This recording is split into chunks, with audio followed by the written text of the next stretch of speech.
It came in and wiped out a lot of your area. David Perdue is a fantastic guy who may be here someplace. But David Perdue called me. He said, you got to do me a favor. You got to help us with our farmers. And we gave them a hell of a lot of money. We helped. They got wiped out by a hurricane. You know, you don't hit too many hurricanes, right? But this was a big monster that hit Florida, hit a lot of different areas, hit Alabama. We took care of Alabama. We took care of Georgia. We took care of Georgia. Took care of our farmers. I'll never forget, I came here and I stood, and I was with 32 farmers. All of them got hit hard. And one of them said, sir, I was a week away from having the best crop I've ever had, and it got ripped apart, just ripped apart. It wasn't his fault, and we took care of him. We took care of all of them, okay? And it made me feel good. It made me feel good. Great people. And they never asked for anything. They just want a level playing field. That's all they ever wanted. And I raised, by the way, $28 billion. Thank you, China, because they targeted our farmers. $12 billion, and then the next year, $16 billion. Frankly, you did better without even working, if you want to know the truth. Came from China, and we did a hell of a job, and those farmers are all happy today, but they were targeted by China. We got $28 billion in tariffs, and we gave it to your farmers, and everybody's doing just fine today, right?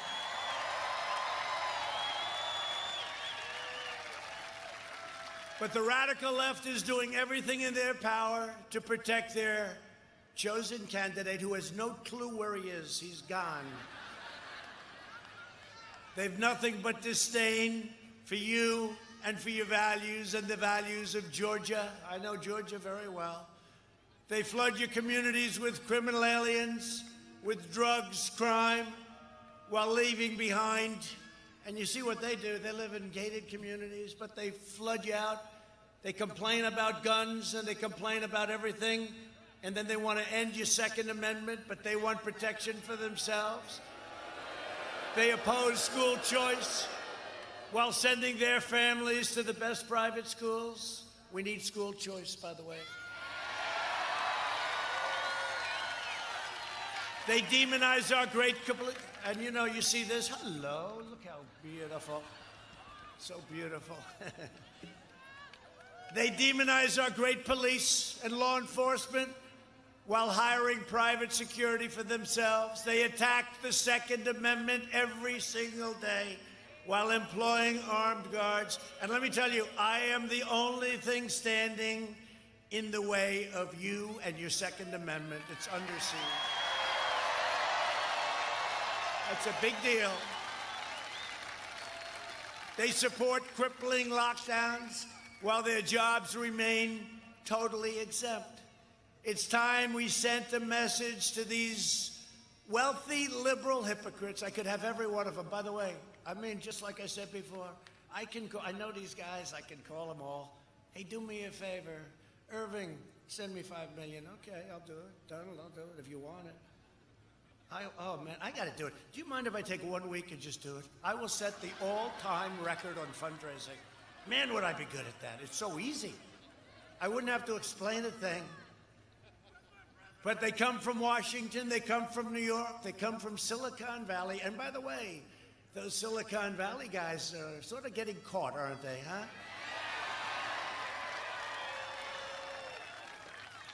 Section 230, I'm sure most of you don't know what that means. Section 230. These guys, they're given powers, they're given rights by Washington, and then they claim free speech, right? They claim, but they're giving an exemption. They're given a total exemption, and they can't abuse that power. And there's a lot of things going on right now, and a lot of your people are looking. We have some of those people here, your great congressmen, senators, and we'll be introducing them in a second, but they're looking very hard at Section 230. On Election Day, you can send a message that the fake news media right there, boy, there are a lot of them. Look at that, looks like the Academy Awards. It's a lot of people. There are a lot of people. Look at those cameras. They're all running with those red lights, but every time I mention their name, those red lights go off. You know, the red lights, that means you're live, and then they start talking about it. They say, get the light off, wait, turn it off. Go to a break. Let's go to a break right now. That fake news CNN, they don't know what. They are so fake. They really are. They're just disgusting. NBC is no better. Did you get to see last night? You did a good job. But look, I mean, I could have had somebody else. They're all the same. I mean, they ask you a question, you give them an answer, right?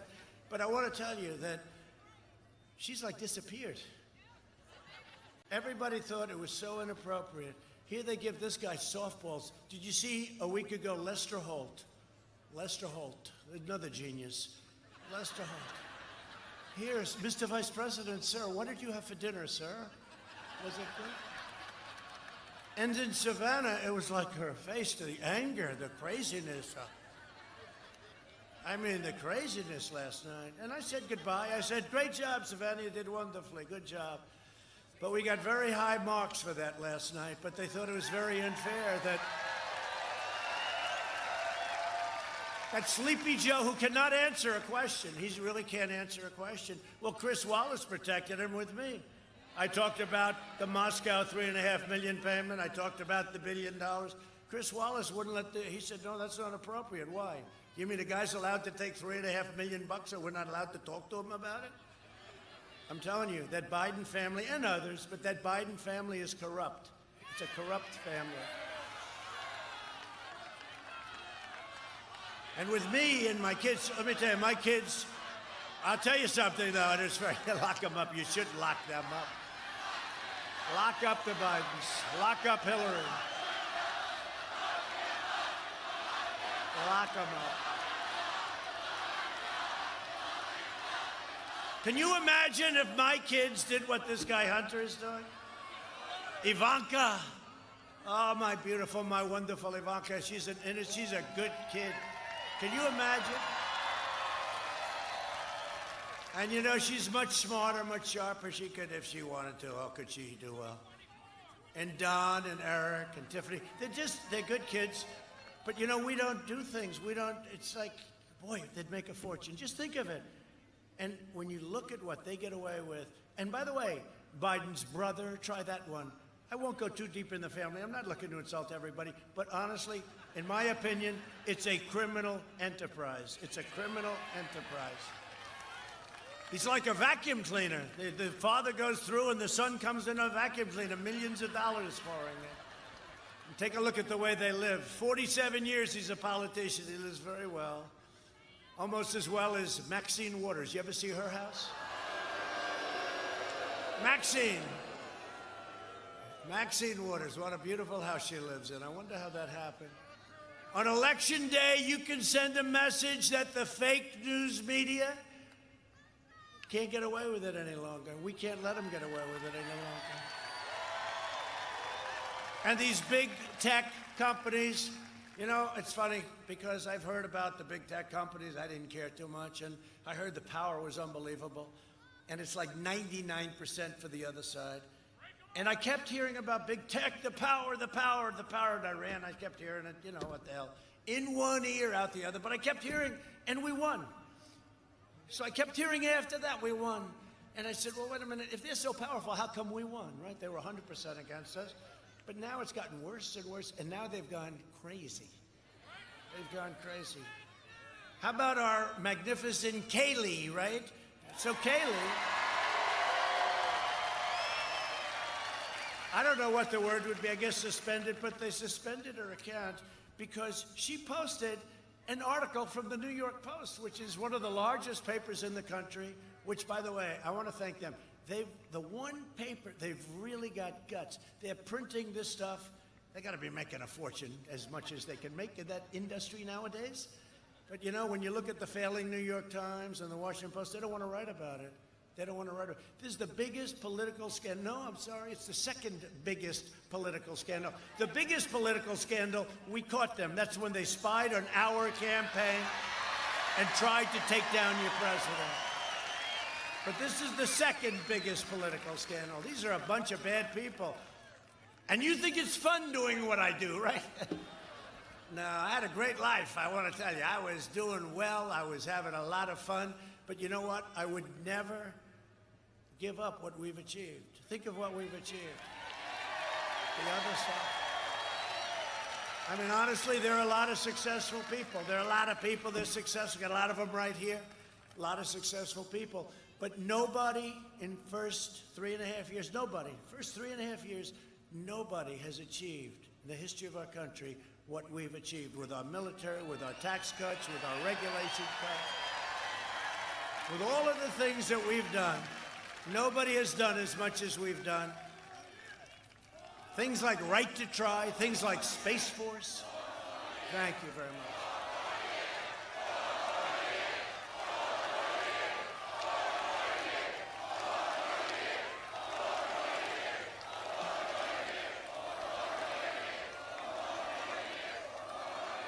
You know, I always get them. I said, turn the cameras, turn the cameras.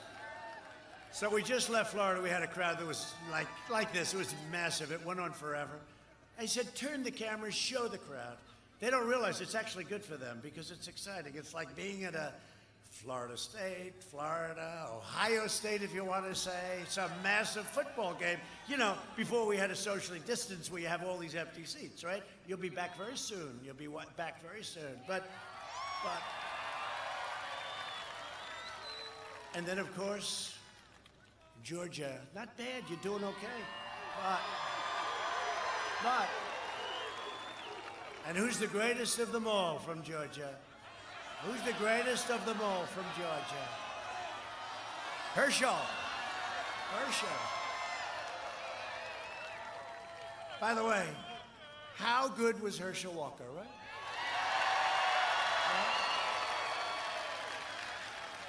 He made a lot of quarterbacks look good. Here, Herschel running. Boom. 6 yards, 9 yards, 10 yards, 100 yards. And he's on our side, and he's an incredible guy. Herschel Walker. I remember when he was playing here, they had like the ballad to Herschel Walker. He was like just a legendary guy, remember? From the time he started, just boom, 6 yards, 8 yards, 10 yards. And then the quarterback goes, he says, I think I'm going to sign with the NFL. It's like amazing. But Herschel's been great, and Herschel loves his state, and the fact that we have his endorsement so strongly. I mean, so strongly. We love it. But what a great football player he was. What a great winner. We want to thank Herschel. The ballad to Herschel Walker. On November 3rd, show the people, the great American people, that we're in charge, that we're delivering Sleepy Joe Biden and that whole group of radical left crazies. And by the way, he's not really radical left, but he's got no choice. He's got absolutely nothing going. They're running the party. How about Kamala? How good did Mike Pence do? So how good did Mike Pence do a week ago against Kamala? That was easy. That was easy. Mike is great. He's doing a great job. And he really did. He did a great job. But it's very unfair. You know, it's so unfair. When you watch, okay, you watched last night, and you see the anger and the hatred. I'm saying, well, look, let's just do this thing. Just take it easy. Relax.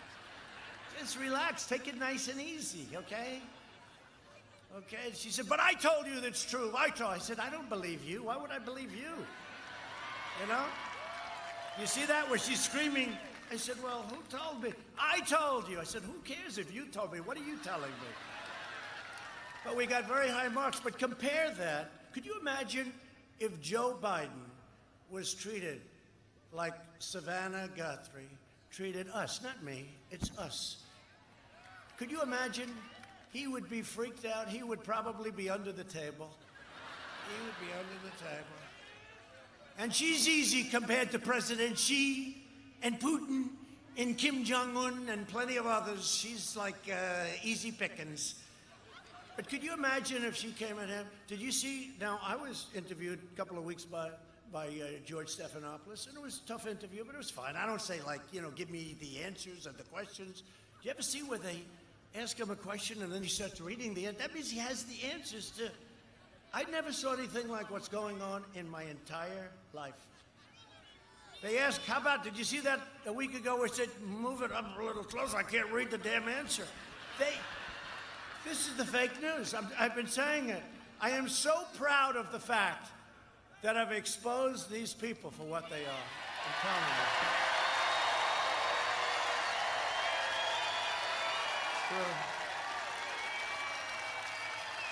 Look at all that equipment. That's millions of dollars worth of equipment.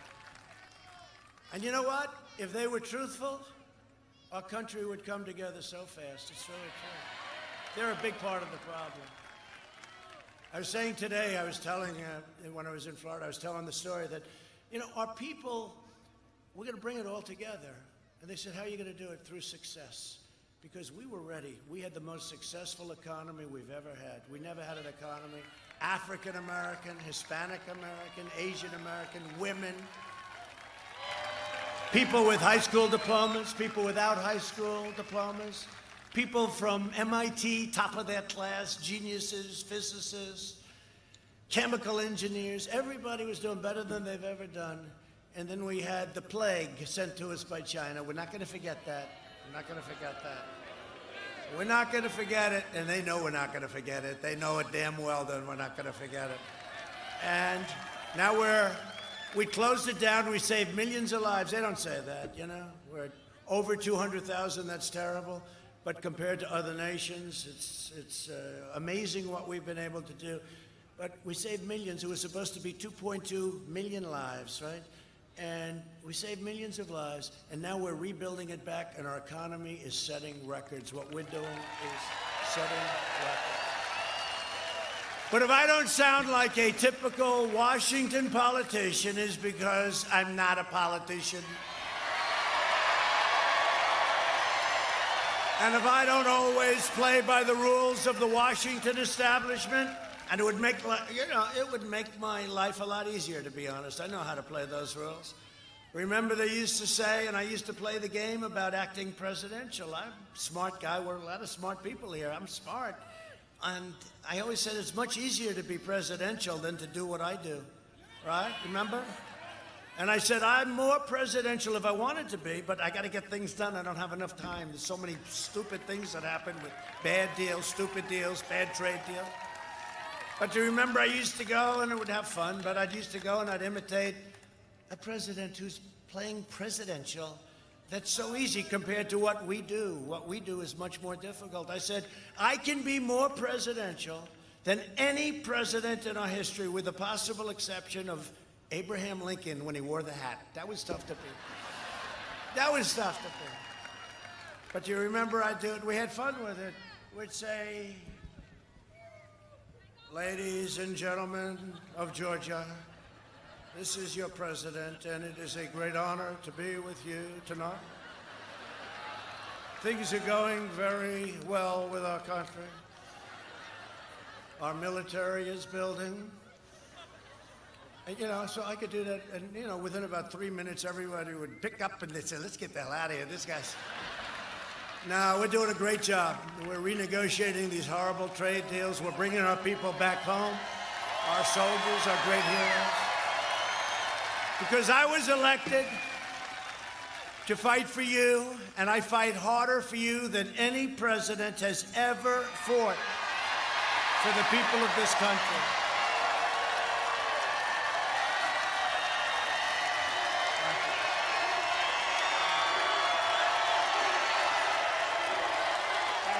Thank you very much.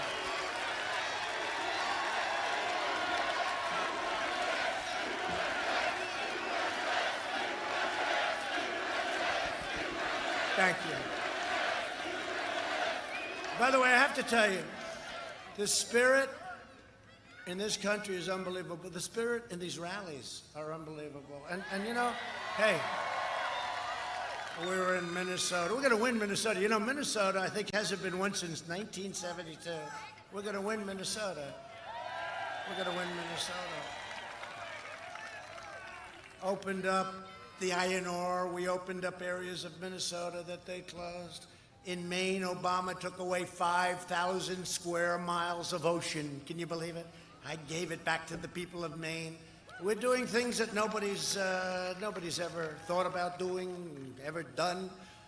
We went into, take a look at Minneapolis.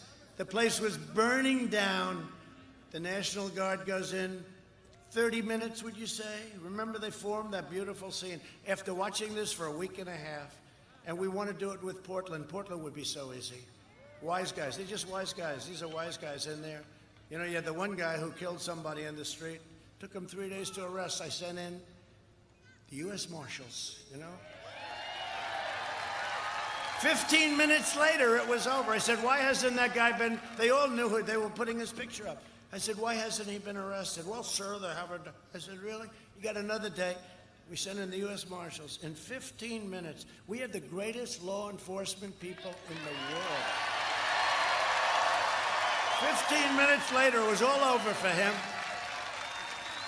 But the forces opposing me in Washington are the same people who are responsible for every disastrous trade deal, foreign policy blunder, and border security betrayal. Look at our border. Our southern border is so great. By the way, we've topped 400 miles of wall.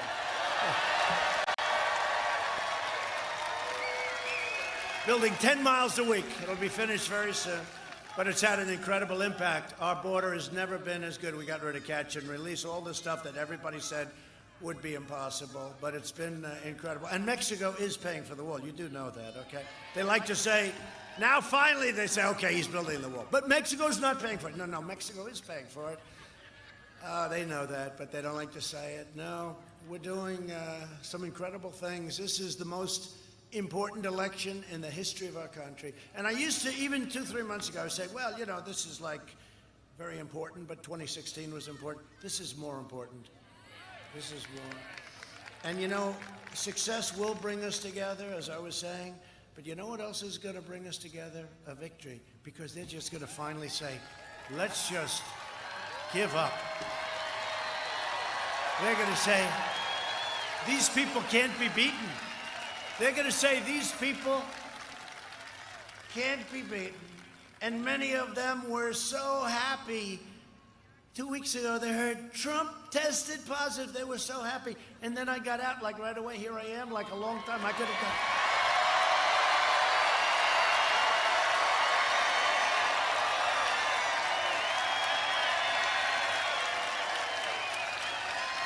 That's right.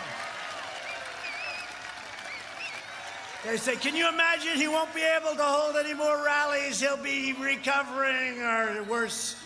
Or worse. He'll be recovering or worse.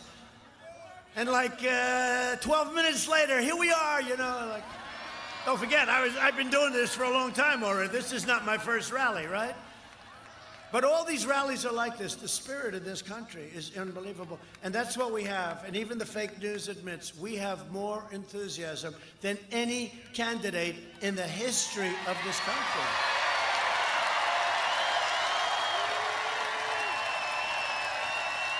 True. And he has less enthusiasm, in my opinion, than any candidate. I think he's the weakest candidate in the history of presidential politics. I really mean it. Now, with all of that being said, they have a corrupt media, they have big tech, they have all of this stuff. It's a very powerful party. And they have advantages. You know, they automatically win New York. I don't know why New York is doing so badly. They automatically win California. I don't know why California is doing so badly. The forest fires, no water, no this, no that. You know, minor little problems. They automatically win Illinois. I mean, we got to run the table. It's automatic because it's just the way it falls. You know, winning the Electoral College is a very, very hard thing to do. And we just ran the string, right? But it's a very hard thing to do. But we're winning in Florida. We're winning here. You know, it's amazing. Like, if he came here, Sleepy Joe, if he came here, honestly, if they announced, they'd work really hard to try and find people. No, I really mean this. We have tens of thousands. Look at this. This thing goes back, way, way back. I wish they wouldn't give these guys a good look. I wish they'd move them back 100 yards. And I'm telling my people, I'll save a little time. My people, please, from now on, could you please move the fake news media back like another 100 yards?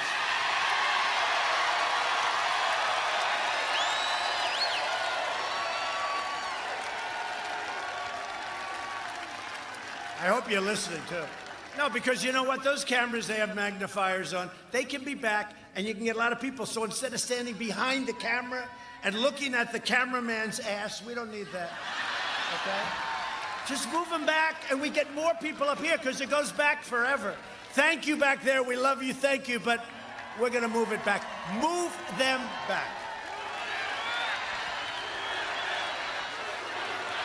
Move.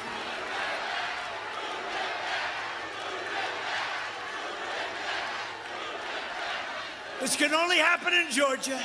You know, I have an idea. Just gave me an idea. We'll have a new T-shirt tomorrow morning. Move them back.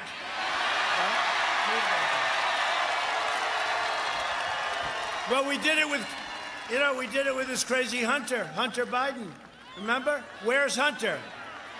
I kept saying, where the hell is Hunter? Because he was gone. You know, they caught him stealing a lot of money. So he disappeared, remember? And I said, where's Hunter? And then I said, wait a minute.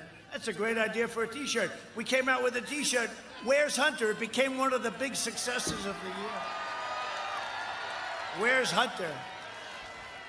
We were talking today about drug prices, and in this country we have a very bad system, and we have middlemen that are very rich. And I was talking about how we're cutting out the middlemen. Oh, these are not people that like me very much. And we're going with favored nations and all that stuff. We're getting your drug prices down 60, 70, 80%. But the middlemen are making all of this money, tremendous. They're very wealthy. They don't even do anything. Frankly, at least the drug companies, they make the drug. So we're talking about the middlemen, and I say, wait a minute, I think I know one of the middlemen. It must be Hunter. Hunter Biden is a middleman. On top of everything else, China, Ukraine, Russia, plus he's a middleman.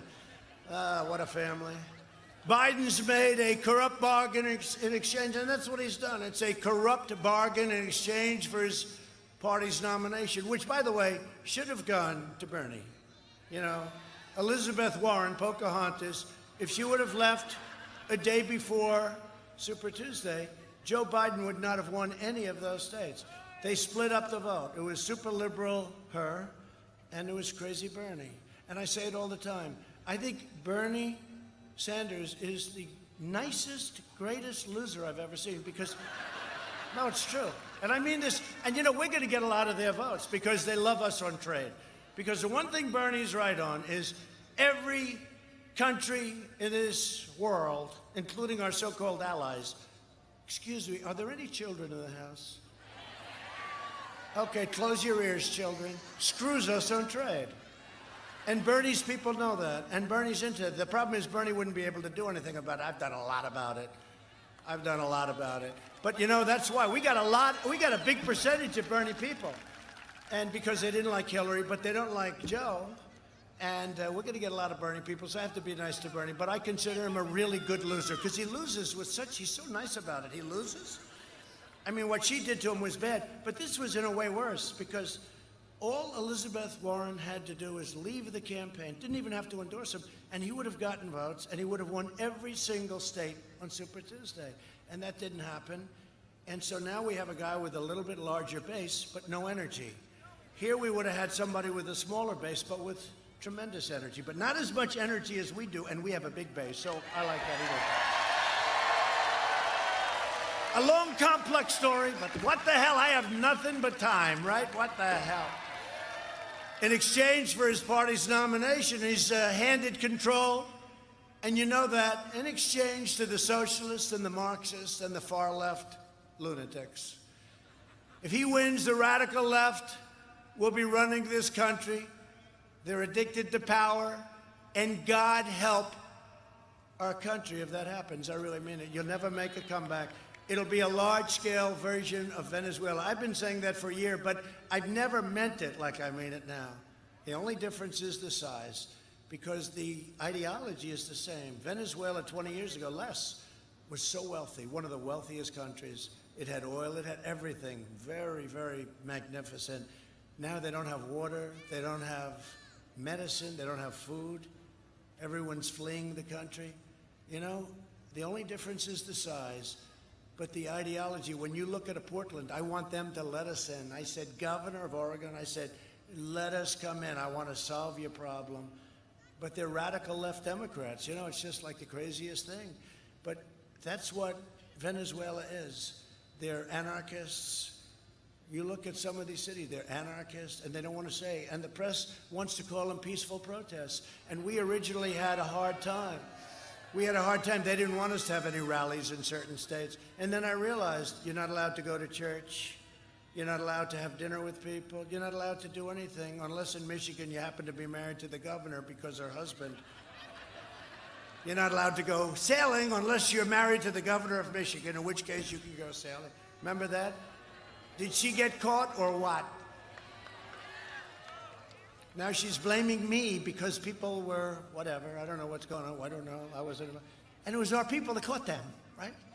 It's Trump's fault. Always Trump's fault. Isn't it incredible? And yet we did her a favor. Who knows? I mean, they have to look at that whole thing, too. But we are doing an incredible job in this country. This country is great. And we have spirit like nobody's had spirit. And there's going to be a red wave next week that's going to be unbelievable. And they're talking about it.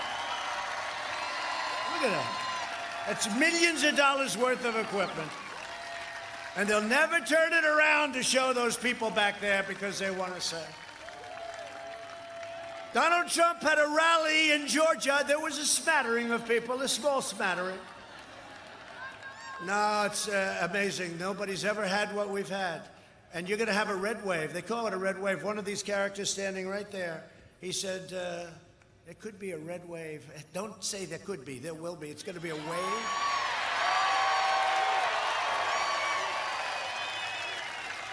And they don't want to go the phony, unsolicited ballot.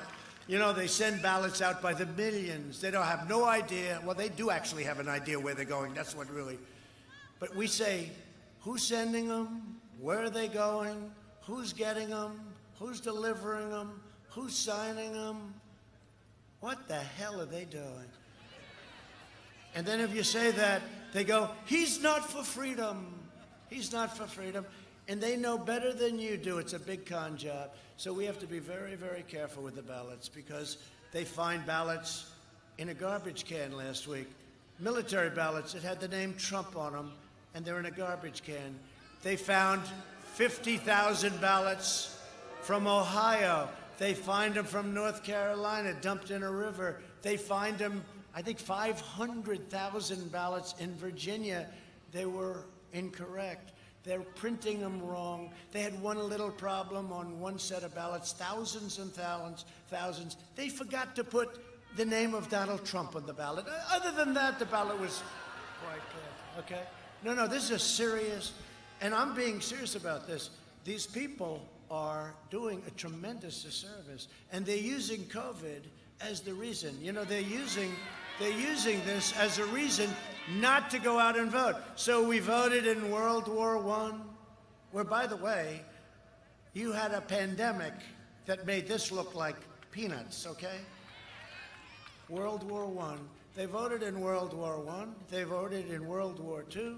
They voted during the Great Depression. They voted. But we can't do that. You got to send in a ballot. So complicated, too. They have instructions. You do the ballot, then you do this. But some of them make it nice and simple. You don't have to sign. You don't have to verify. But what they don't tell you is we've won a lot of court cases. How about you put your ballot in, and it has to be in by November 3rd. But you have 2 weeks in which to, so wait a minute, you have 2 weeks to count them. Does that mean we have to hold up the whole election? Because you know what? I want to find out who won or lost. I want to find out legitimately who won or lost on November 3rd. I'm not looking to find out. I'm not looking to find out on November 19th or on December 1st or on 2 years from now. And if you take a look at some of these ballot schemes, in New York, we had a third-rate politician named Carolyn Maloney, who I know very well. She used to come to my office all the time for campaign contributions. But she won a race. The number of ballots missing, they have no idea. Her opponent, who could have won, it was very close, but they declared her the winner. But her opponent has gone totally nuts. And you know what? He should. He should. But you look at that, you look at Paterson, New Jersey, you look at what happened in Virginia. These are all races that took place recently. And they'll say, even, I must say, even in 18, they had a lot of disasters. And even in 16, I didn't even know it, but they had a lot of ballots. I promise you it will be against us, okay? It will be against us. It will be against us. But you look at Nevada, we have a good chance to win Nevada, but they're sending ballots to everybody. The governor was a backroom politician, and I don't want him having the fate of an election. I don't think it's right that he has the fate of our most important election ever in his hands. I don't want that. So if you see anything wrong, law enforcement's watching, marshals or U.S. Marshals are watching, same type of guys. These are no games people. One thing I would say, law enforcement, they're on our side. And I said it. I said it during the debate with Joe. I said, Joe, name one law enforcement group that's supporting you. He couldn't do it. Then he was bailed out by Chris Wallace, right? I said, name one law enforcement. Then I said, here, Joe, just say the words law and order. Say those words, Joe. He didn't want to say it. I said, Joe, just say the words law and order. That's not hard. Joe, law and order. He couldn't say it. He wouldn't say it. Then he tried. I think he said law and order and safety and security, you know, because he has to get the vote of the radical left, and they don't like law and order. And you know who likes Trump because of law and order? The suburban women. We've gone over it. I keep hearing, because they want law and order. And I got, oh, look at that. Thank you. Same thing happened 4 years ago. Same thing. They said, women will not vote for Trump. Women will not. Then the election's over. They said, man, the women really came out and voted for Trump, right? But suburban women. They keep saying suburban women. And I got rid of a regulation that would have destroyed the value of your homes, okay? And would have made your homes very unsafe. With low-income housing being built all over the place, right next to your house, I terminated it. And even my people, they said, sir, you don't have to terminate. We can make it much weaker. I said, no, no, you don't understand. I want it terminated, and I terminated it. Suburban women, please. Thank you very much. Thank you. No, I heard they like my policy, but they don't like my personality. I said, they don't care about my personality. They want to be safe. And they want to keep their American dream. They don't care about my personality, which I think is okay.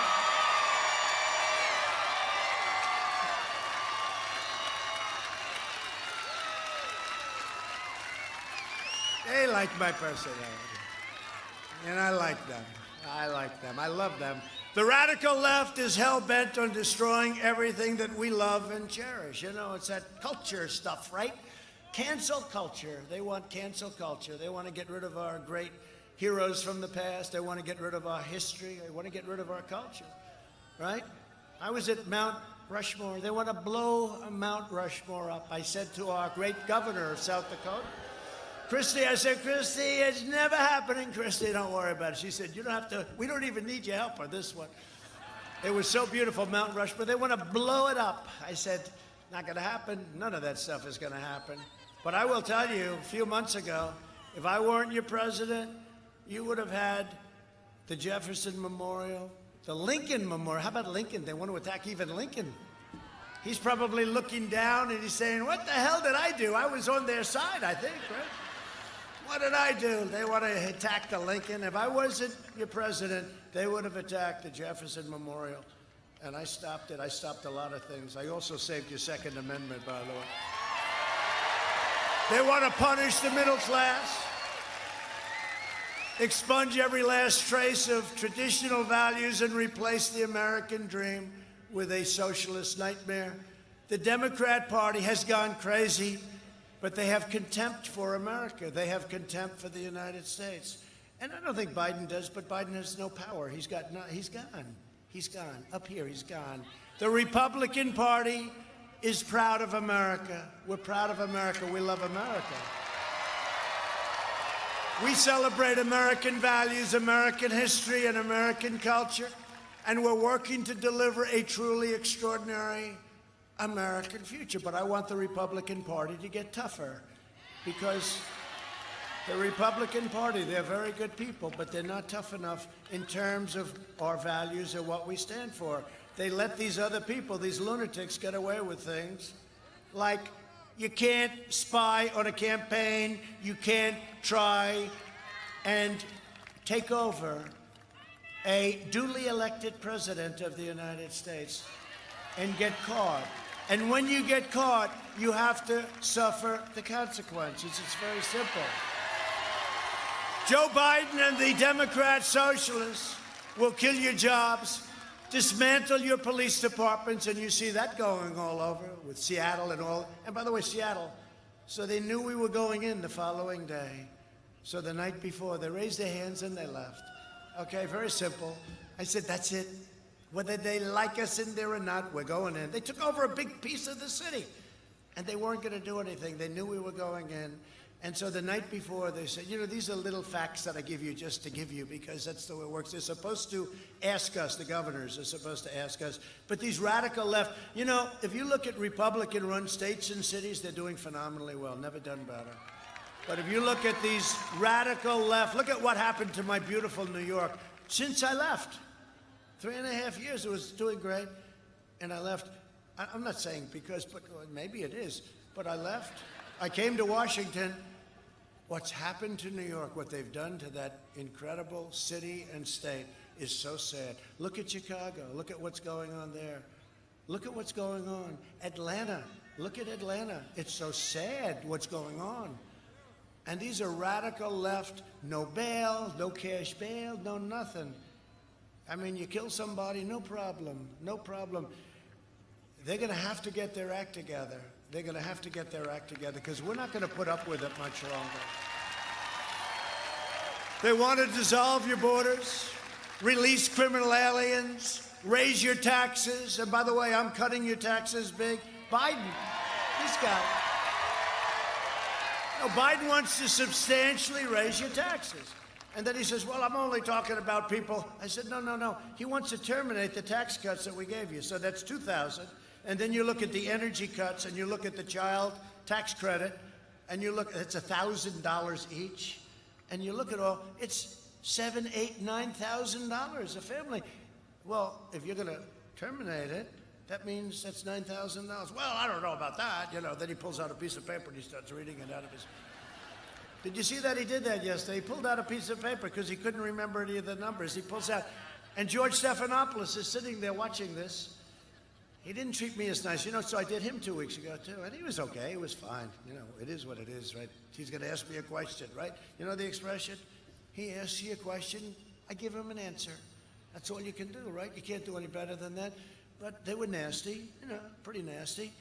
And not terrible, but pretty... Last night she was out of line. I mean, in my opinion. She was out of line. It's like, as I said, just relax. Take it nice and easy.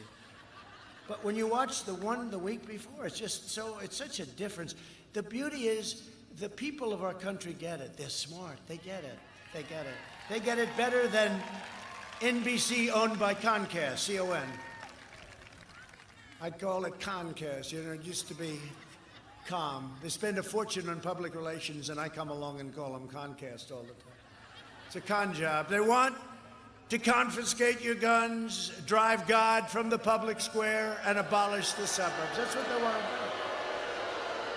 do. To defend our Constitution from this madness, I proudly nominated Judge Amy Coney Barrett to the United States Supreme Court.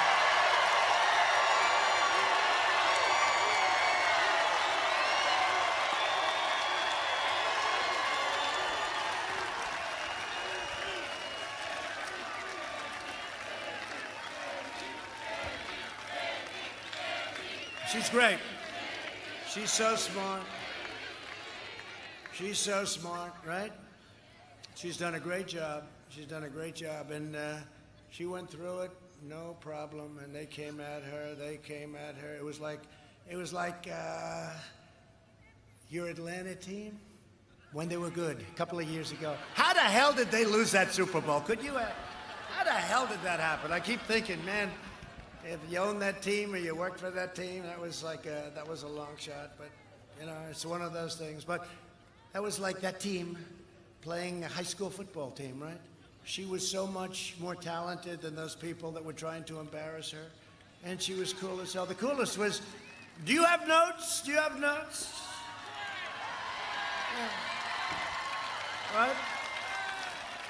A blank? No. She doesn't need to write down notes. I don't have notes either, right? So And most of this has been off this teleprompter, because if it was on the teleprompter, many of you would say, this is a little boring. Let's get out of here, Sam. Last night, Biden refused to rule out court packing. In other words, they may take 16, 17, 18 people. He'll pack the court with radical left judges who will shred your Second Amendment, disarm law-abiding citizens, and protect terrorists and violent criminals. You know, I won the ban from jihadist countries or other countries. If people are bad, we don't want them in. So I went for the ban. Everybody said, but I won. I won in the Supreme Court. And you know what? We don't want people that can't love our country. We don't want people that are going to hurt our country. So I have a ban, very controversial. And we won at the United States Supreme Court. And we don't let people in from certain countries that are going to look to do bad things to us. Pretty amazing what's happened, isn't it? Biden's agenda would also be a catastrophe for Georgia seniors. Seniors. Do we have any seniors in the House? Right? We're proud to be seniors, right? For years, Biden tried to cut your Social Security. You know that, and your Medicare. Now Biden is pledging mass amnesty and free health care for illegal aliens, decimating Medicare and destroying your Social Security, because that's what's going to happen. You know, we all have a heart. I say this all the time. I mean, I have a heart. I don't want to hurt people. But once you say, come in, you're going to get free health care. You're going to get free education. The whole world is going to want to come into our country, and we're not going to be able to even come close to affording it. I have to take care of our seniors. I can't take care of millions of people that had no intention of coming here before these maniacs made these pledges. He'll bankrupt these programs to finance the left. Open borders. They want to take, actually, you know, we're just finishing up the wall, as I said. They want to take the wall down, some of them. We want to take down the wall. This wall is a dream. It goes deep and it goes high. A lot of bad people aren't coming in because of that. They want to take it down, many of them. While I'm president, no one will touch your Medicare. No one will touch your Social Security. Under my leadership, we're delivering a safe vaccine and a rapid recovery. I love the recovery because here I am. I mean, that's stuff.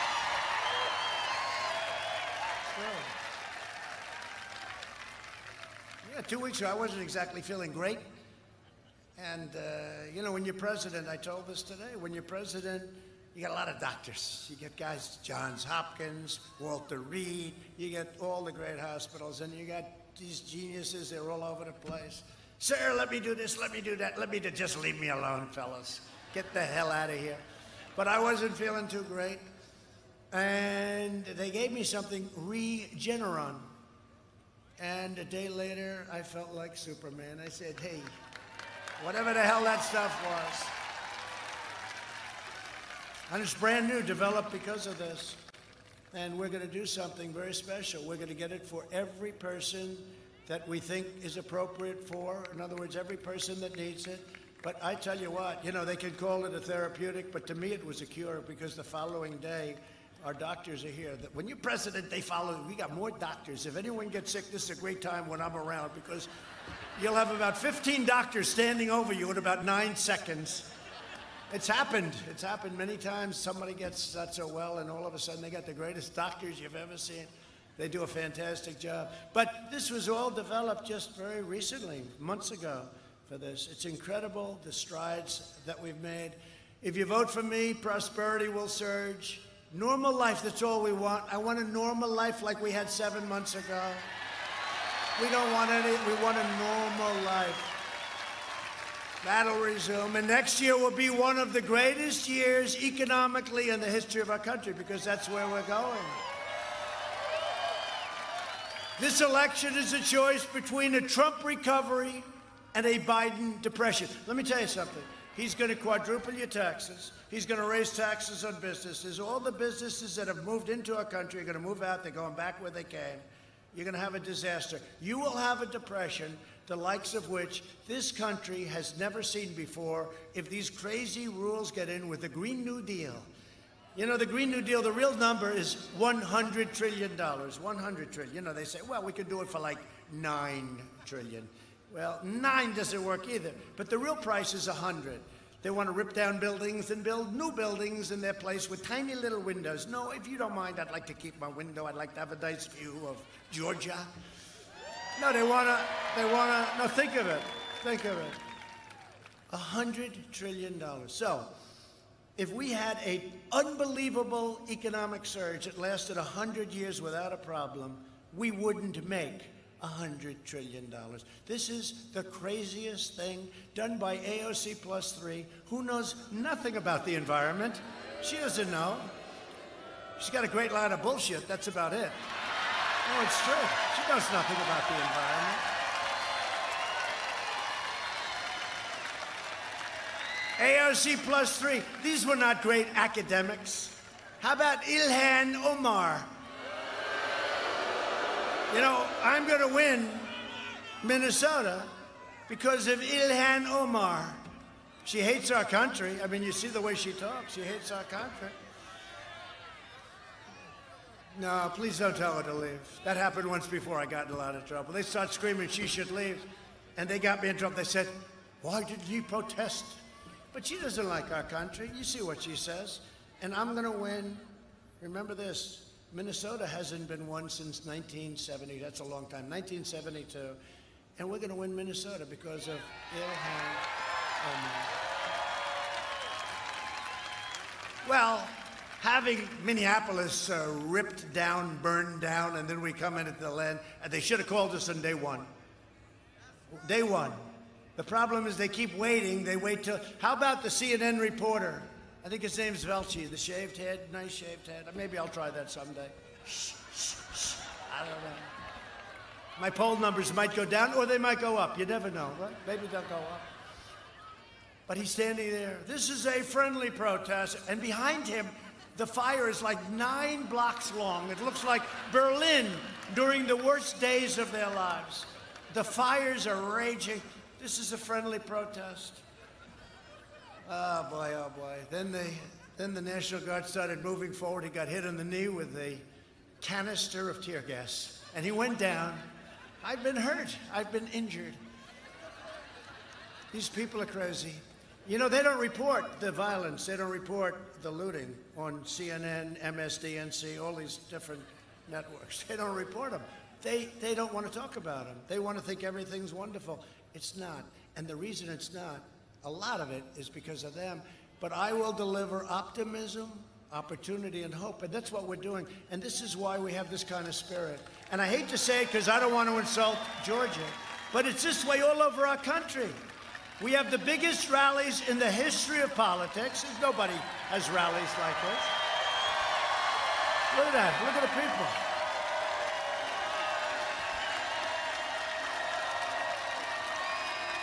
Now look, I mean, you can't see this. This goes all the way back, so you can't even see how far back. I can't even see the end of it. We have the greatest enthusiasm, the biggest crowds in the history of politics. And they don't talk about them. They'll say, yes, there were a smattering of people. That's true. I asked the First Lady, how did you like it? It was good. Were there many people there? I said, a lot. Didn't they show it? No, they don't show it. They just showed your face. They never go. She said, but I could hear it, you know? When you go to a Georgia football game when they're doing well, you can't imitate thousands and thousands of people with hundreds of people. I mean, Biden had a rally today, like 13 people showed up, and they don't talk about it. They say, Biden is here. The one guy actually made a mistake. He called him Sleepy Joe. He's an announcer. That guy's job is gone. But Vice President Biden is here today. He's making a speech on the environment. He has no idea what he's talking about. They don't say that there's nobody there. You know, he's got the circles, right? The circles. You ever see it? He's got like 5 circles. And he goes there, and people are standing. And the reason that, and the circles, not only are they big, although I love the artistry because the guy really does a nice job. You know, I'm into that stuff. It's very neat, very round, beautiful, solid. I mean, it would be impossible to catch anything if you're in one of those circles because you're so far away. It's like, but I never joke about it. I mean, I don't think it's necessary for Sleepy Joe to constantly, you know, he walks onto a stage, the people are, number one, there's no people there. And the few people that are there are like what, 50 yards away? And the mask is always so large, you know, it's like covers the whole face. I shouldn't joke. I shouldn't joke, because you know what? Running against the worst candidate in the history of presidential politics puts pressure on me. Could you imagine if I lose my whole life? What am I going to do? I'm going to say, I lost to the worst candidate in the history of politics.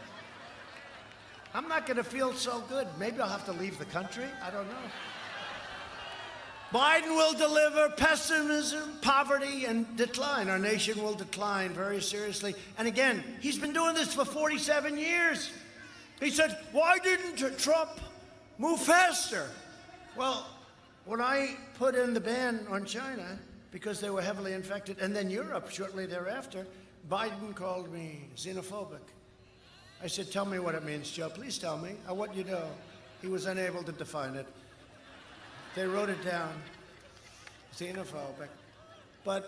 And he called me a racist, I think, because it was so early. Now time goes by, and he said, he should have done it earlier.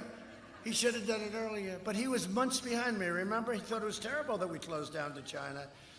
And Fauci said, and he said very nicely, he said, Trump saved thousands of lives by making that decision.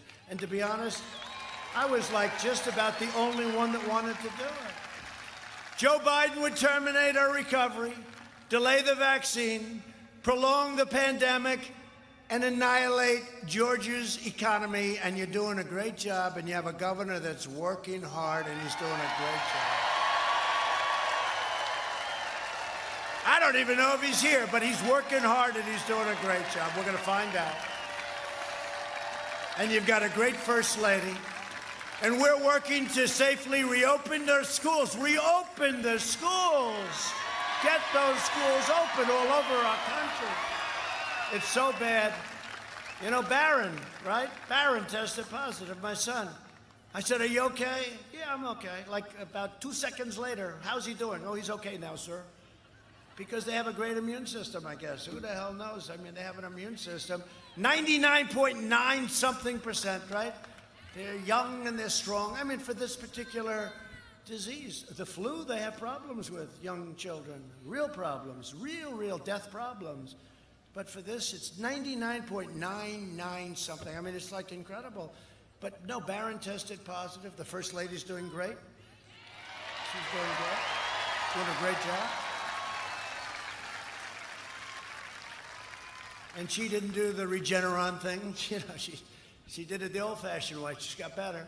But Barron, you know, Barron, young kid, healthy kid, but he tested positive.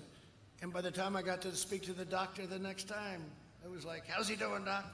He's okay now, sir. He's gone. I said, it's gone that quick? But this is what happens. And then you're immune. It could be a long time. Yeah, Barron, everyone loves Barron. Do you think he's tall enough? He's a tall young guy, but he's doing good. But, you know, it's an amazing thing, the children. That's why they have to get back to school. We have to protect our seniors very much. We have to protect our seniors, and that's what we're doing. But we have to protect our seniors. We have to protect certain groups, especially our seniors where they have a heart problem or they have a diabetes problem. But we got to get our businesses open. Now, in your case, your governor was very early. He did a great job. But you look at what's happened. You look at what's happened in New York. You look at what's happening in Michigan. We won the case. You know, the court ruled it was unconstitutional. She was keeping everybody like in prison, except her husband. She was keeping everybody. No, she was keeping everybody in prison. Pennsylvania, they got to open the state. We're going to do well in Pennsylvania, too, by the way. Watch. North Carolina, we have Mark Meadows here, by the way, from North Carolina, our great chief of staff. Where's Mark? Our great chief of staff. He's working. He said, boy, he was a very successful congressman, and he's been doing a fantastic job. Where's Mark? He's doing a great job. Is it an easy job, Mark? No problem. But Biden will close your classrooms, and you know that. He actually said the other day he'll follow science. So that means if Fauci says close it up, he's going to close up the country. It's not going to happen. It's not going to happen. And if you look at the numbers are great, and we're going to go over that. He wants to throw your children out of the school close up your schools, and shut down your workplace. And we're now setting records for employment, unemployment. We're setting all sorts of records economically. Europe, which has imposed punishing, horrible, really strong lockdowns, is now experiencing a massive surge in cases. You know, the fake news would say, well, look at Europe. I said, we're doing better than Europe, but now Europe is exploding. And they'll be okay, but they're exploding. Biden's plan will crush America. My plan will crush the virus, and America will be stronger than ever before.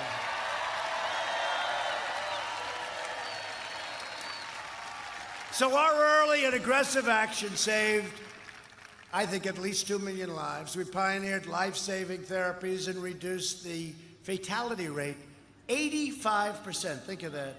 That's over a 6-month period.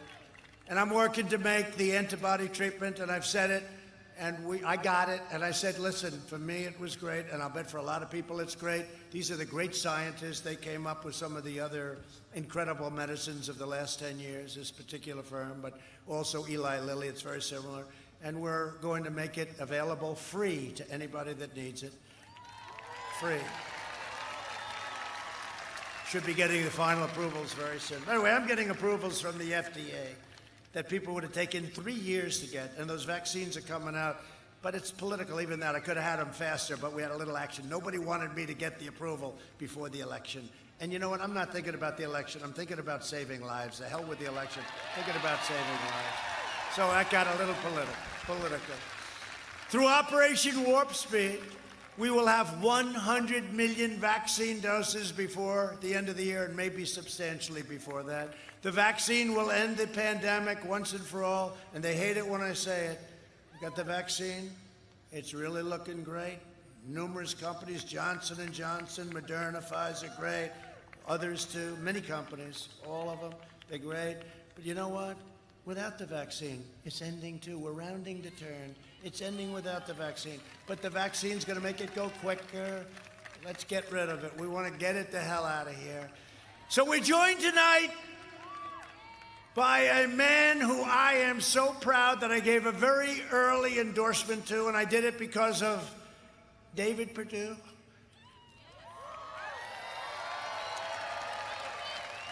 David said, Donald, Mr. President, I have somebody who's running for governor. I said, governor of where? He said, the great state of Georgia. I said, tell me, what's the story? He said, could you endorse him? I said, well, tell me about him. I did a little research. And the only thing that mattered to me, I mean, to be honest with you, he's all Trump all the way. He was, before I knew him, I didn't know him. He had a very successful past, but I didn't know him. But he was very, you know, he's like Trump. He likes Trump. And it's hard to endorse people that don't like you, you know? Somehow I have a little problem with that. But his name, I said, what's his name? Brian Kemp, and he's a really smart guy, really good guy, and I endorsed him. And he went on to win. And his wonderful wife, Marty, is even better than him. But I have to tell you, we campaigned together. We campaigned together. And I mean, I've never seen, we campaigned against, I guess, Stacey. And we had Oprah. You know, Oprah used to be a friend of mine before I went into politics. She'd be down at Mar-a-Lago a lot. She liked our key lime pie. She liked our key lime. But Oprah was great. She was a friend of mine. But, you know, once you do this stuff, you lose a lot of friends very quickly. But that's okay. We got to do the right thing. And we had Barack Obama, Michelle Obama. They practically lived in Georgia. And all Brian had was Trump. And Brian won fairly easily. It wasn't that close. Brian Kemp. Great guy. And Marty, thank you very much. That's good. He's a great governor, and he was ahead of the curve. He said, we got to get this thing open here. And you know, those are the states that are doing the best. The ones that are doing these lockdowns, not to mention the problems caused with depression, drugs, alcoholism, all of the other things. So I just want to thank Brian and Marty, and it's great, and you're doing good. How am I doing, by the way, Brian? Are we going to win it? Because if we're not, I'll tell you what, I'm going to take my endorsement away from him if I don't. No, you're doing a great job as governor. Thank you very much. Brian Kemp. Thank you, everybody.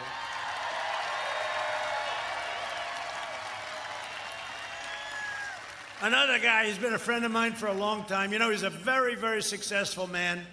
And he did what I did. He wanted to do something. He wanted to give back. He loves this state like crazy. He loves our country. And he's central casting. If I'm casting a movie and I want to pick a senator, you know what I do? I say, I got to get David Perdue to play the role. But he is respected by everybody in Washington. He is respected and revered. And he brings back the bacon to this state. I want to tell you, he came to see me. David, stand up. He came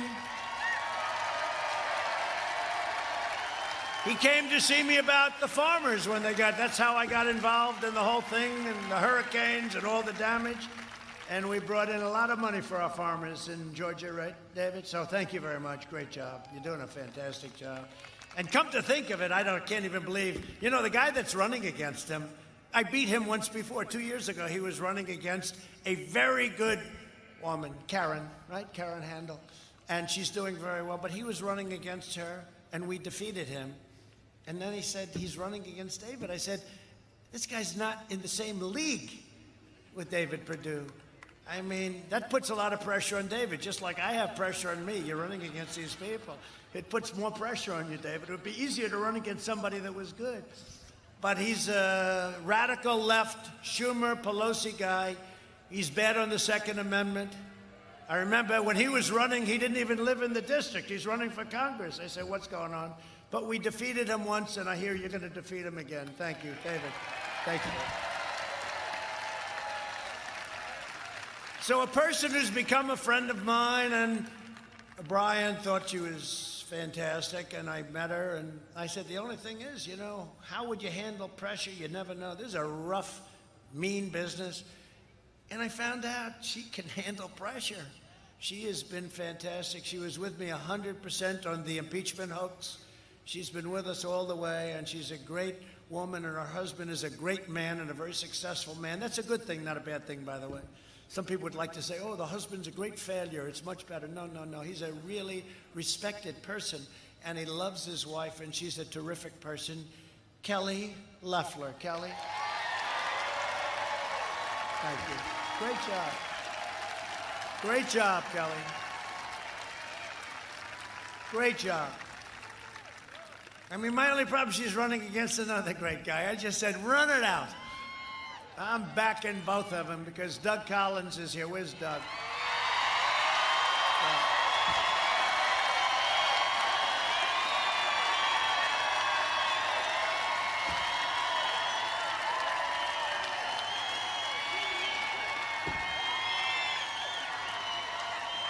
Boy, am I in a lousy position.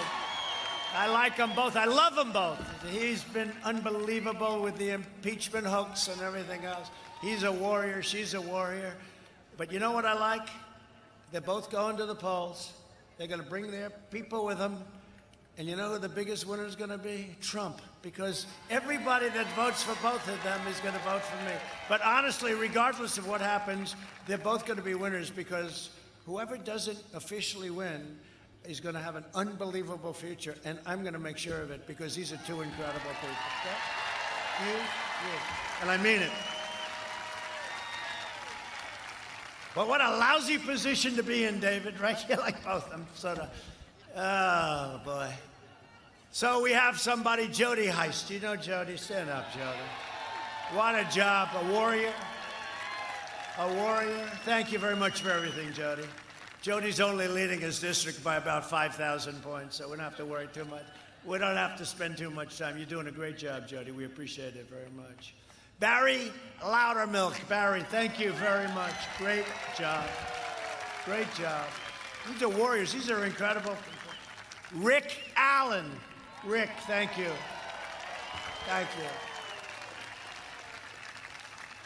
And another one who wanted, you know, a guy, he knows more about the farming industry. You know, when I was picking the Secretary of Agriculture, they had all these political people come in. I said, do you know anything about farms? No, sir, I don't, but I'm a quick learner. I said, oh, that's great. You know, I'm interviewing these people.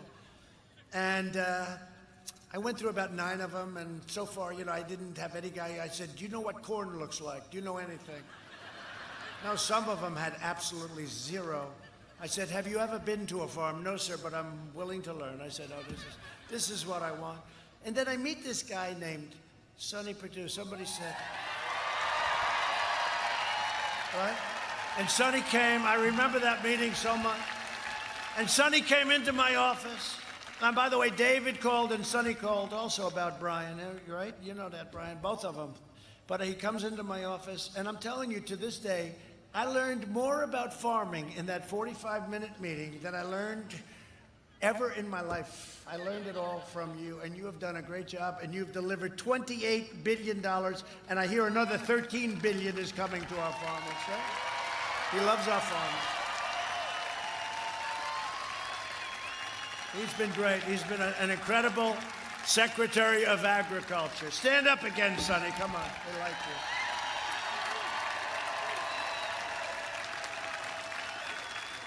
By the way, I guess he was also your governor like for 8 years, right?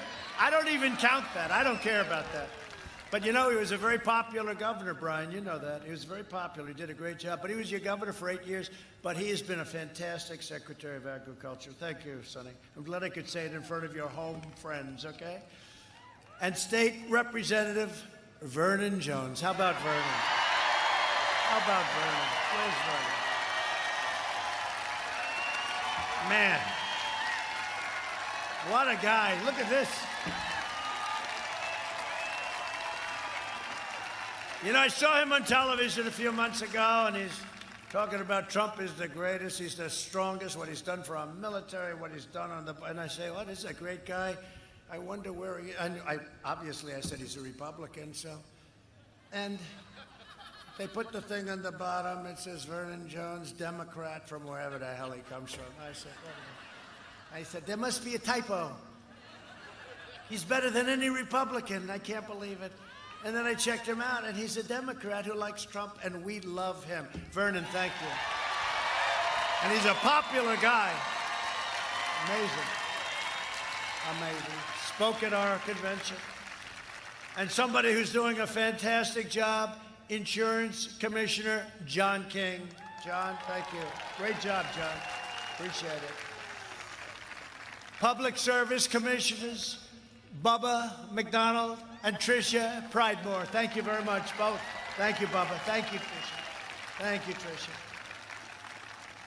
And somebody who better lead us to victory, I'll never speak to him again. We'll have a new state chairman of the Georgia GOP if we don't win, but we're going to win.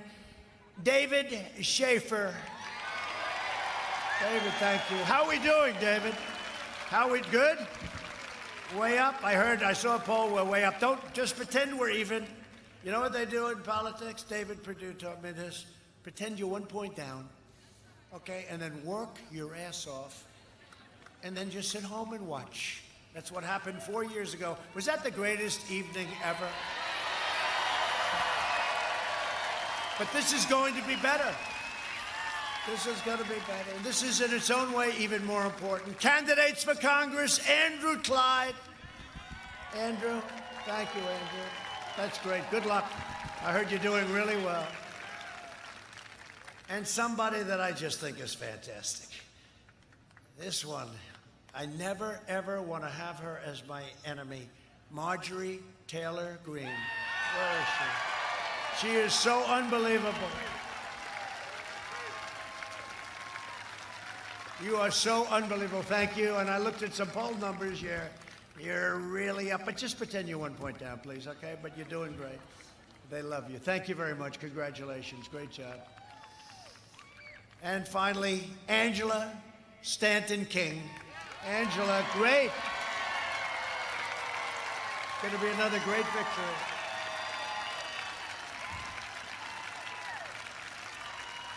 That's going to be a great victory. Thank you very much, Angela. Great job. Congratulations. And last but not least, we have a woman that won us the state of Michigan, Ronna McDaniel. You know, Ronna she was the chair of Michigan.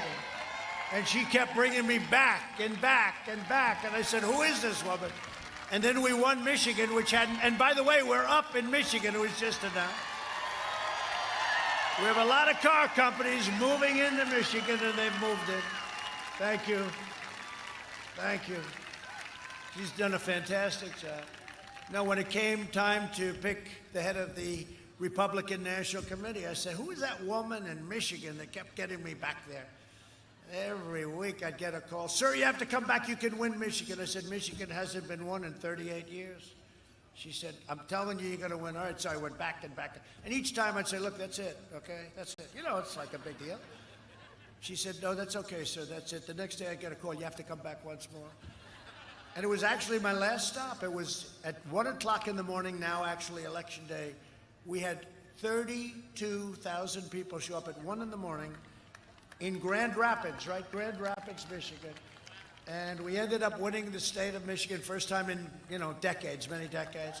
And now we're doing well. The poll just came out, Rhoda, we're up in Michigan. You know why? Because they had no car companies, they had no plants, they had no nothing for 44 years.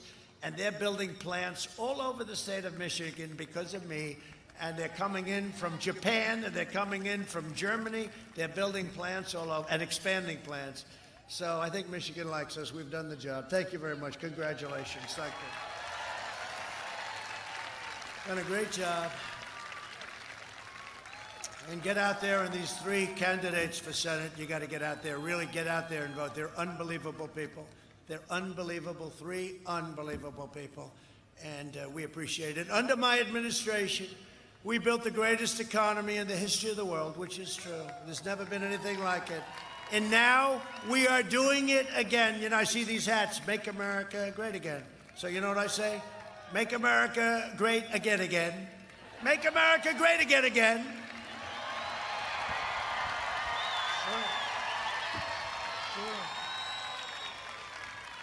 We had it done, and then the plague came in from China. We're not forgetting that, you watch. We're tariffing the hell out of them. We're getting so much money. We gave it, our farmers were targeted. We gave it to our farmers, Sonny, so that's fine. In my first 3 years, family income increased by $6,000. Think of that, $6,000 a family. More than 5 times the gains in all 8 years under the Obama-Biden administration. Remember this, and I said it today, I never even thought of it. If they were good, I wouldn't be your president. I wouldn't have run. If they were good, I wouldn't have even run. But they were horrible, so I won. If they were good and I did run, I wouldn't have won because they would have done a good job and I wouldn't have run. They were horrible. They had Ferguson. They had all of the problems in different places. Oakland, they had tremendous. Baltimore, they had tremendous. They had nothing but problems. It was a disaster. And anyway, and the trade deals were the worst. And the Iran deal with $150 billion, we got nothing. And $1.8 billion in cash. African-American income grew 9 times more, 9 times, than it did under Biden and Obama. You know, they called up David today. They said, sir, we have bad news. What's the bad news? Obama's going to start campaigning for Sleepy Joe. I said, is that good or bad? Why is it bad? Because he campaigned harder for Hillary than she did. You know? He was very ineffective as a campaigner to me. I thought he was very ineffective. So I think that's good news. But if you remember, you just remember this. He was a vice president for 8 years to Obama, and Obama refused to endorse him.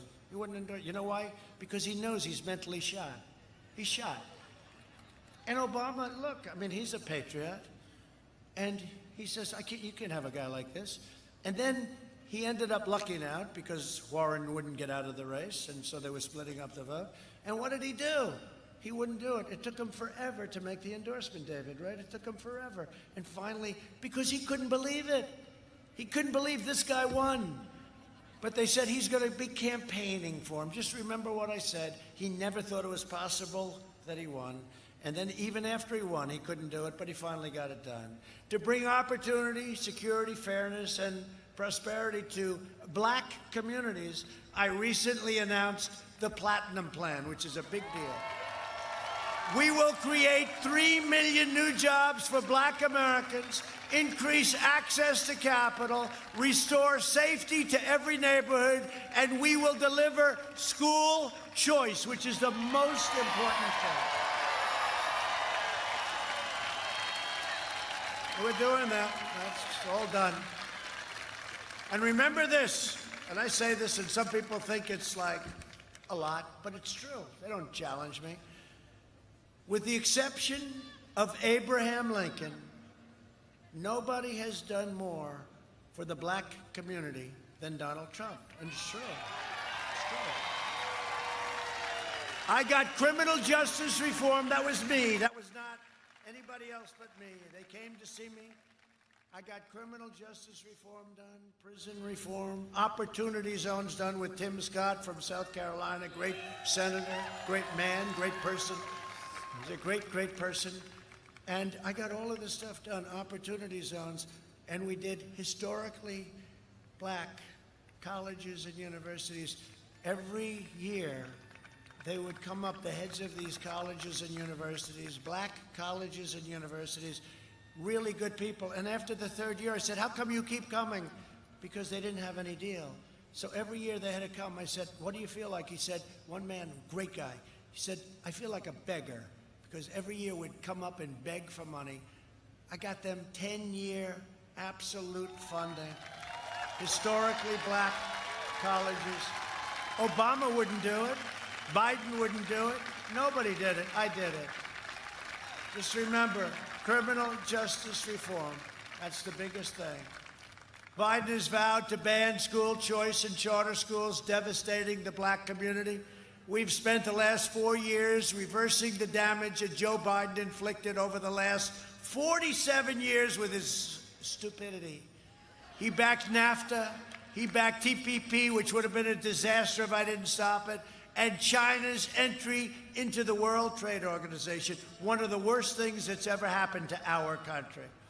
For decades, our politicians spent trillions of dollars rebuilding foreign nations, fighting foreign wars, countries that you've never even heard of, and defending foreign borders, but we didn't defend our own borders.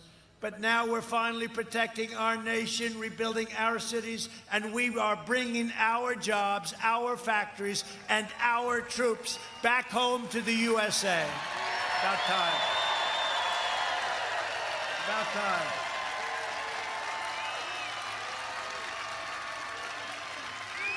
They're all coming home. They're all coming home. They're all coming home. We invested $2.5 trillion in the U.S. military and launched the first new branch of the United States Armed Forces in 75 years. So necessary, the Space Force, and they helped us get it approved.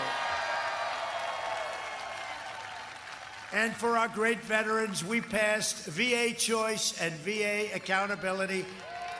And you heard 2 weeks ago, we got a 91% approval rating from our vets. First time this ever happened. We took over 100% of the ISIS caliphate in Iraq and Syria, and when I took over, it was a mess. And we killed the leader of ISIS who was trying to reform ISIS. Al-Baghdadi is dead.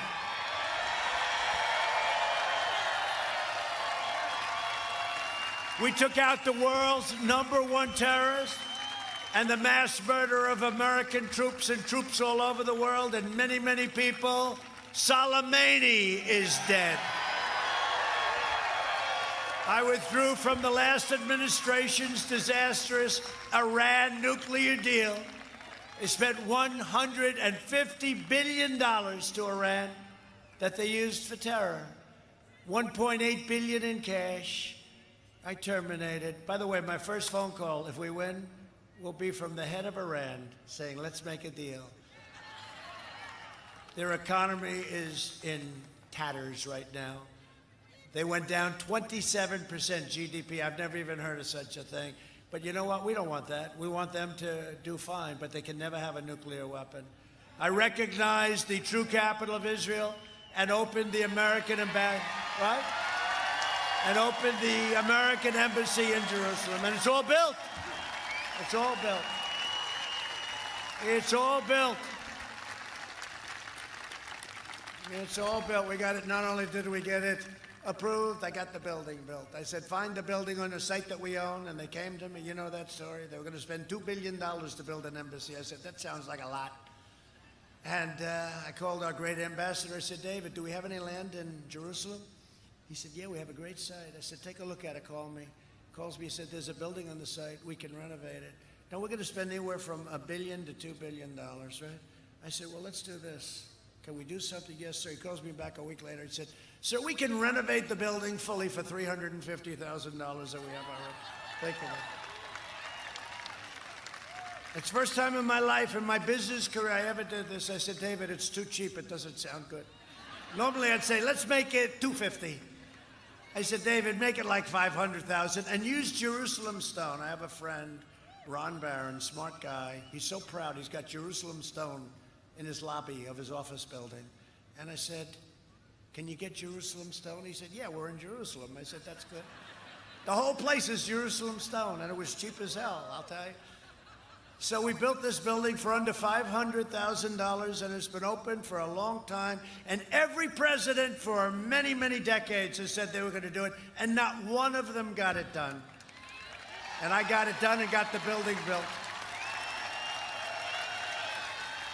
I also recognized Israeli sovereignty over the Golan Heights. 52 years they were working on that. They were working on it for 52 years. I got it done in about 2.5 hours. And instead of endless war, we are forging peace in the Middle East without blood all over the sand, right? You see what's going on? UAE, Bahrain, and we have countries lined up to sign. The fact is, I did more in 47 months than sleepy Joe Biden did in 47 years. And now the Democrats are pushing the most far-left agenda ever put forward by a presidential nominee. The Biden plan would destroy Social Security and destroy protections for pre-existing conditions. People with pre-existing conditions are never going to get it. Their plan and this Green New Deal will destroy our country. It's crazy. You know, when I first heard it, I thought they were joking, actually. I thought, oh, not even cows do they want. They don't want cows. I think they gave up on that one, but they didn't really give up. They will never give up. Biden's running mate sponsored a bill to outlaw private health insurance. 180 million people that love their private plans, right? They love their private plans. Those plans are going to be gone. Biden vowed to terminate our travel bans on jihadist regions and surge refugee admissions 700%, opening the floodgates to radical Islamic terrorism. Your state and your country will be overrun and overwhelmed. We'll have no money, and we will indeed be another Venezuela, very large-scale version. A vote for Republicans is a vote for safe communities, great jobs, and a limitless future for all Americans. It's a vote for the American dream. It's the American dream, and we're going to have it bigger and better than we ever had it before. And in conclusion, over the next 4 years, we will make America into the manufacturing superpower of the world, and we will end our reliance on China once and for all. It's already taking place. We will hire more police, increase penalties for assaults on law enforcement, and we will ban deadly sanctuary cities. We will uphold religious liberty, free speech, and the right to keep and bear arms. Second Amendment. We will strike down terrorists who threaten our citizens, and we will keep America out of these absolutely ridiculous, endless foreign wars. Our troops are coming home. We will maintain America's unrivaled military might, and we will ensure peace through strength. And I want to tell you, we have the greatest weapons, much of it built, ever in the history of any country in the world. We are the envy of China and Russia and North Korea and everybody. And when I came here, one of our most overrated generals in the world told me, one of the most overrated generals, he said, sir, we have no ammunition. And I said, no president should ever, ever hear that. And now we have ammunition like you wouldn't believe, but we have rockets, and we have missiles, and we have tanks, and we have F-35s and all sorts of aircraft, tankers, and bombers, and we only hope to God we never have to use it, that's all. But we are the envy of the world. We have rebuilt our military, $2.5 trillion, and we have never had anything like it. So just hope we never have to use it. We will end surprise medical billing, require price transparency, and further reduce the cost of prescription drugs. They'll be coming down 80%, 90%, 70%. We will strongly protect Medicare and Social Security, and we will always protect patients with pre-existing conditions. So important. America will land the first woman on the moon, and the United States will be the first nation to land an astronaut on Mars, and that's moving along rapidly. And we will stop the radical indoctrination of our students and restore patriotic education to our schools.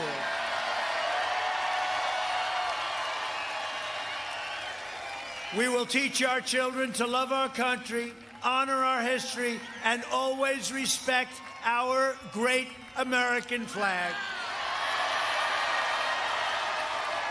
And we will live by the timeless words of our national motto, "In God we trust. In God we trust." For years, you had a president who apologized for America. Now you have a president who is standing up for America and standing up for the great state of Georgia. I love Georgia. Early voting is underway, so get your friends, get your family, get your neighbors, get your co-workers, get your boss if you have a boss. Say, "Boss, you come with me right now." And get out and vote early. Get out and vote. A giant red wave is coming. From Atlanta to Augusta, from Savannah to Columbus, and from Marietta to right here in Macon, Georgia. I love Macon. Macon, Georgia. We inherit the legacy of Georgia patriots who gave their blood, sweat, and tears for this beloved nation. We stand on the shoulders of American heroes who crossed the oceans, blazed the trails, settled the continent, tamed the wilderness, dug out the Panama Canal, laid down the railroads, raised up the giant skyscrapers, won 2 world wars, defeated fascism and communism, and made America the single greatest nation in the history of the world. And we are making it greater every single day. Proud citizens like you help build this country, and together we are taking back our country. We are returning power to you, the American people. With your help, your devotion, and your drive, we are going to keep on working, we are going to keep on fighting, and we are going to keep on winning, winning, winning.